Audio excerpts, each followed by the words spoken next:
నిన్న జరిగినటువంటి పవన్ కళ్యాణ్ వ్యాఖ్యలను ఏ విధంగా తీసుకుంటున్నారు అనేది ఒక కాపు మహిళగా మన మధ్యలో మన అనంత నగర డిప్యూటీ మేయర్ దాసరి వాసంతి సాహిత్య గారు ఉన్నారు.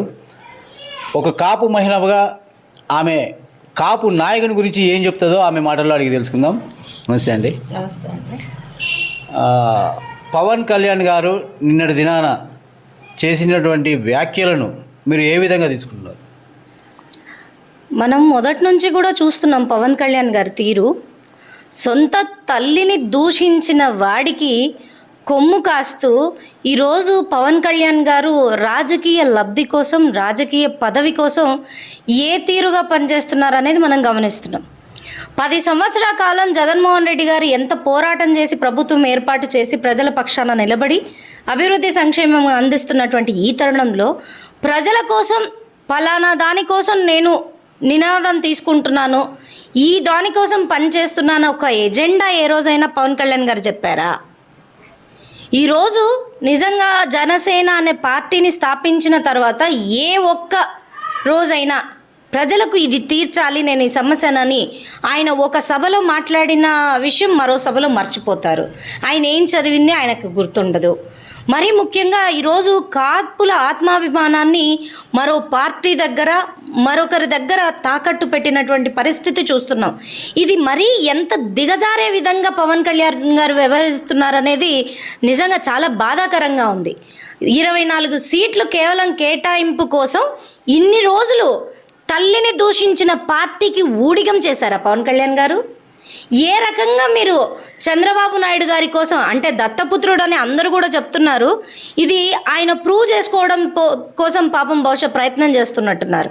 ఎందుకంటే 24 సీట్లు కేటాయించడమే ఇక్కడ శోచనీయం. ముఖ్యంగా జనసేన జెండా మోసిన ప్రతి ఒక్క కార్యకర్త కూడా ఈరోజు బాధపడుతున్నారు, ఆలోచిస్తున్నారు వారి గమ్యం ఎటువైపు. వారి జెండా మోయడానికి కూడా వాళ్ళు ఆలోచించే పరిస్థితిని తీసుకొచ్చి పెట్టినటువంటి పవన్ కళ్యాణ్ గారు ఈరోజు ఆయన మాట్లాడుతున్న మాటలు ఒక సభలో, నిండు సభలో ఆయన ప్రజలకు ఏం చేస్తారని కాదు, నిరంతరం మనం గమనించినట్టయితే పవన్ కళ్యాణ్ గారు ఏ సభలో అయినా సరే ఆయన కానీ ఆయన దత్త తండ్రి చంద్రబాబు నాయుడు గారు కానివ్వండి, జగన్మోహన్ రెడ్డి గారిని విమర్శించడమే ధ్యేయం. కానీ వీళ్ళు ఆంధ్ర రాష్ట్ర ప్రజలకు ఏం చేయాలనుకుంటున్నారండి? ఇప్పుడు నిన్నటి దినాన మీ నాయకుడు ముఖ్యమంత్రి జగన్మోహన్ రెడ్డి గారిని తొక్కుతా, నా 4వ భార్య నువ్వే, నా 4వ పిల్లం నువ్వే, రా జగన్ అని అంటున్నారు. దాని మీద మీరేమంటారు? ఎంత విచక్షణ రాహిత్యం అండి, ఎంత విచక్షణ రాహిత్యం. సభ్య సమాజంలో మనం మాట్లాడుతూ ఒక గౌరవప్రదమైన సభ, ప్రజలు ఉన్నటువంటి ప్రజాక్షేత్రంలో ప్రజల కోసం మనం మాట్లాడుతున్నటువంటి వేదిక ఏదైనా కూడా గౌరవప్రదంగా మనం ప్రజల కోసం ఏం చేస్తాము, రాజకీయంగా వేదిక అయినప్పుడు వాళ్ళ పక్షాన ఏ రకంగా మనం నిలబడతామనే విశ్లేషణ మనం ప్రజలకు ఇవ్వాల్సిన పరిస్థితి ఉంది. ఈ సమయంలో పవన్ కళ్యాణ్ గారు ఆయనే అంటున్నారు, నిన్నటి సభలో మీరు అదొక్కటే పరిగణిస్తున్నారేమో, బూత్ కమిటీలో అంటే బూత్ కమిటీలలో వేయడానికి కానీ బూత్లో కూర్చోబెట్టే ఏజెంట్లు కూడా మనకు లేని స్థాయి, కనీసం ఒక 1000 రూపాయలు కూడా మనం ఖర్చు పెట్టుకోలేనటువంటి పరిస్థితిలో మన పార్టీ ఉంది, అందుకే మనం పొత్తు పెట్టుకున్నామనే ఒక రీజన్ని కూడా చెప్పారు. అంటే ఒక బూత్ కమిటీలు వేయలేనటువంటి పవన్ కళ్యాణ్ గారు 10 సంవత్సరాల పోరాటం తర్వాత మన ఆంధ్ర రాష్ట్రం వైపు అన్ని రాష్ట్రాలు కూడా తిరిగి చూసే విధంగా చేసినటువంటి జగన్మోహన్ రెడ్డి గారిని మాట్లాడే అర్హత పవన్ కళ్యాణ్ గారికి ఉందనుకుంటున్నారా? అసలు పవన్ కళ్యాణ్ గారు ఈరోజు ఆయన చేస్తున్నటువంటి వ్యాఖ్యలు నిజంగా ఎంత అసలు సభ్య సమాజంలో ఒక ఎంత అవమానకరంగా, అంటే సమాజం మేమేం మాట్లాడినా పర్వాలేదు, ఏం మాట్లాడినా చెల్లుతుందనే ధోరణిలో ఆయన వ్యవహరిస్తున్నారా? ఆయన మాట్లాడిన వ్యాఖ్యలు ఇటు చూడండి.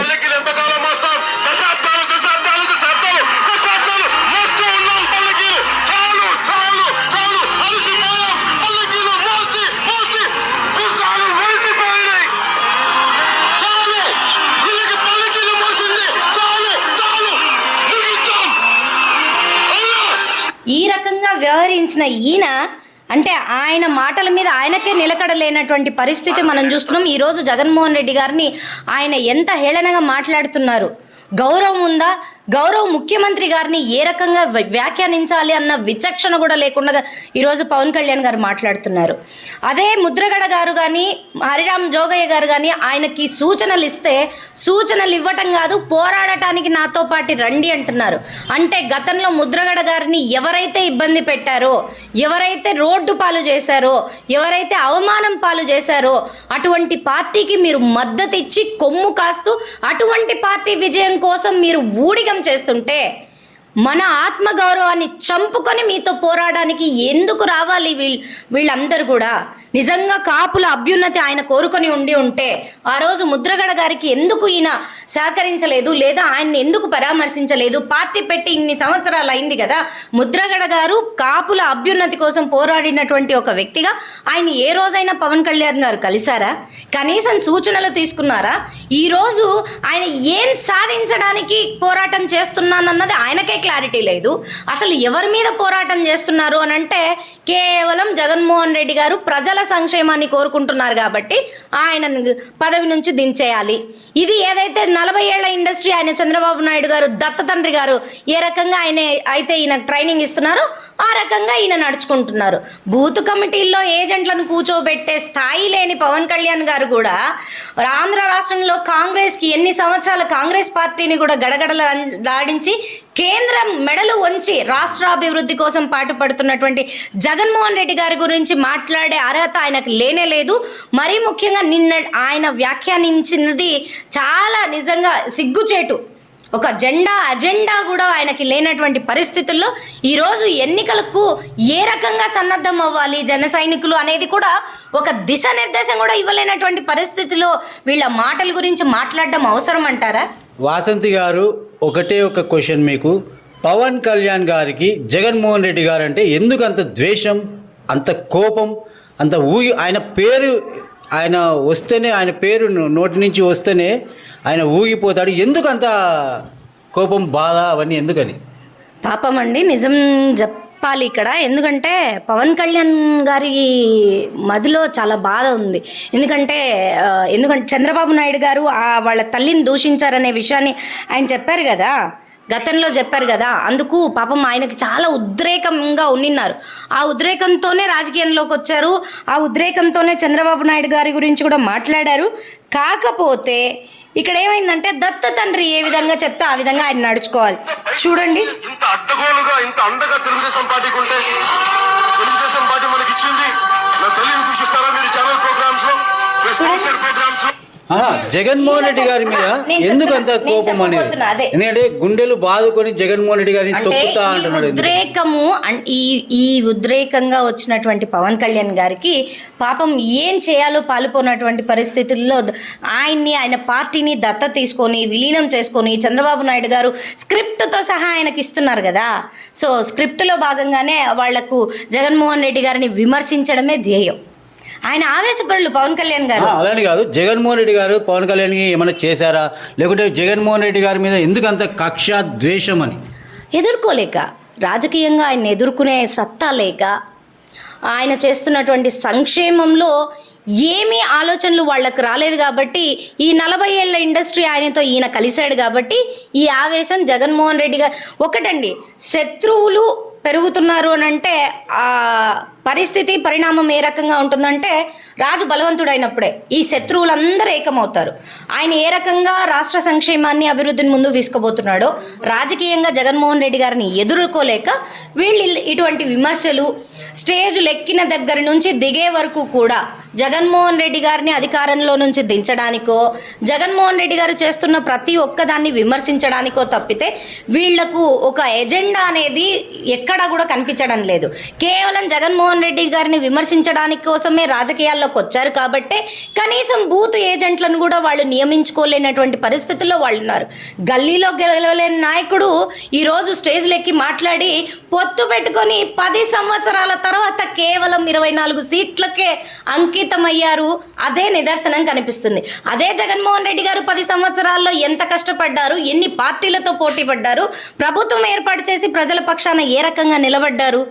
ఖచ్చితంగా ఇటువంటి వాళ్ళని చూస్తే వాళ్ళు ఎదుర్కోలేరు కాబట్టి విమర్శలే వాళ్లకు చేతనయ్యేది, మాటలే చేతనవుతున్నాయి కాబట్టి అనవసరమైన ఆవేశాన్ని ప్రదర్శించిన పవన్ కళ్యాణ్ గారు రాబో రోజుల్లో కూడా ఆయన ఏ రకంగా కూడా రాజకీయంలో ఆయన ముందుకు వెళ్ళాలనుకుంటున్నారో మాకైతే అర్థం కావడం లేదండి. చివరగా కాపులు ఎటువైపు?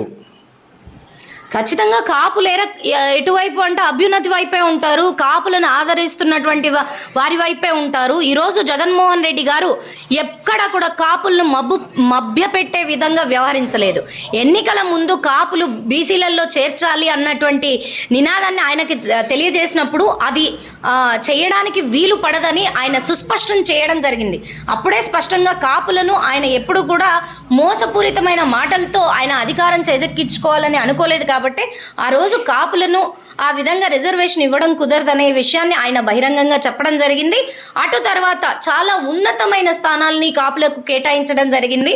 ముఖ్యంగా ఎమ్మెల్యేలుగా వారికి మంత్రి పదవులు కూడా కాపులకు ఇప్పించి ముఖ్యంగా చట్టసభల్లో స్థానాలు కల్పించడమే కాకుండా తన మేనిఫెస్టోలో కానీ నవరత్నాల్లో లేనటువంటి ఒక సంక్షేమ పథకాన్ని కూడా కాపు నేస్తంగా తీసుకొచ్చి కాపులను ఆర్థికంగా కూడా అంటే ఆర్థికంగా వెనకపడినటువంటి కాపులను కూడా వాళ్ళు ఆదుకోవాలి అని చెప్పేసి జగన్మోహన్ రెడ్డి గారు కాపు నేస్తమన్న సంక్షేమ పథకంలోనూ అటు చట్టసభల్లోనూ గౌరవిస్తూ అవకాశం కల్పిస్తున్నారు. కాబట్టి ఖచ్చితంగా కాపులు వారికి ఎక్కడైతే ఇటువంటి గౌరవ స్థానం ఉందో అటువైపే కాపులు ఉంటారని చెప్పడానికి నేను ఒక నిదర్శనం అని కూడా నేను ఈ సందర్భంగా మీకు తెలియజేస్తున్నాను.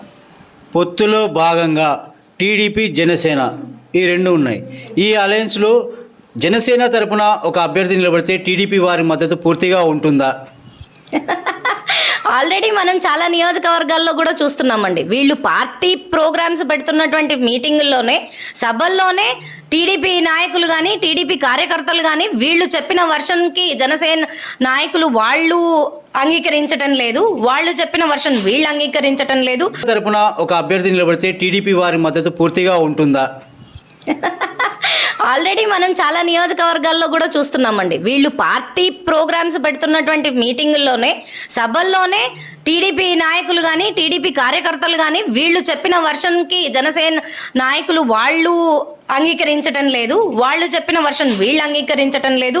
వాళ్ళు చేస్తున్నటువంటి సభల్నే విజయవంతం చేసుకోలేక కొట్టుకు వాళ్ళ సభల్ని ముగిస్తున్నారు. వాళ్ళు గొడవలతోనో లేకపోతే ఆర్గ్యుమెంట్స్తోనే ముగిస్తున్నటువంటి పరిణామాల్ని మనం చూస్తున్నాం.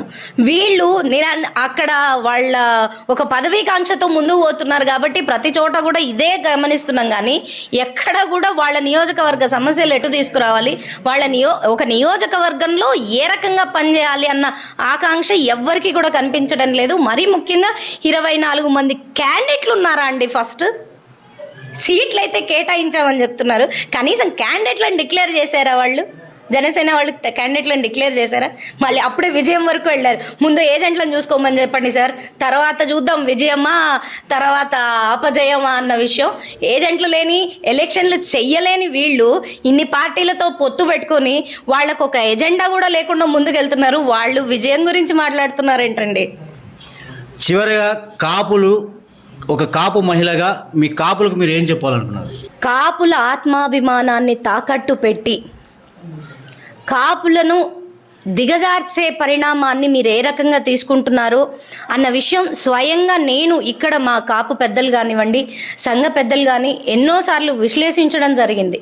నిజంగా ఈరోజు కాపుల్లో చాలామంది బాధపడుతున్నారు. కాపుల నుంచి ఒక నాయకుడు వచ్చాడా అని చూద్దామనే లోపే వారి అసలు రంగు పదవి వ్యామోహంతో ఏ రకంగా పోయింది అనేది అందరూ కూడా అర్థం చేసుకుంటున్నారు. కాబట్టి ఈరోజు నిజంగా కాపు సంఘ పెద్దలందరూ కూడా మనకు ముద్రగడ గారే ఒక ఉదాహరణ. ఎందుకంటే ఆయన ఈరోజు ఏ రకంగా చెప్తున్నారు, హరిరామ జోగయ్య గారు కూడా ఏ రకంగా చెప్తున్నారో ఇవన్నీ కూడా ఉదాహరణలండి. కాపులు ఏ వైపు ఉన్నారు, ఎటువైపు ఉన్నారు అన్నది ఇవన్నీ కూడా ఉదాహరణగా మనం తీసుకోవాల్సిన అవసరం ఉంది. నేను ఇదివరకే చెప్పాను, ఖచ్చితంగా జగన్మోహన్ రెడ్డి గారు అధికారికంగా అంటే చట్టసభల్లో స్థానాలని కల్పిస్తూ సంక్షేమంలో కూడా కాపుల్ని భాగస్వామ్యం చేస్తూ వాళ్ళకు ఆర్థికంగా బలోపేతం చేయడం కాకుండా ఆర్థికంగా వాళ్లకు ఒక చేయూతనిస్తున్నందుకు ఖచ్చితంగా కాపుల అభ్యున్నతి ఎవరైతే చేయందిస్తున్నారో చేస్తున్నారో వారి పక్షానే కాపులందరూ నిలబడతారు. రాబో రోజుల్లో కూడా వారికే కాపుల్ని మోసం చేసిన వాళ్ళకి, అంటే గతంలో చంద్రబాబు నాయుడు గారు బీసీలని చేస్తామని మాట ఇచ్చి మళ్ళీ తుంగలో దొక్కారు కదా, ఆయనకు అది సర్వసాధారణం అనుకోండి.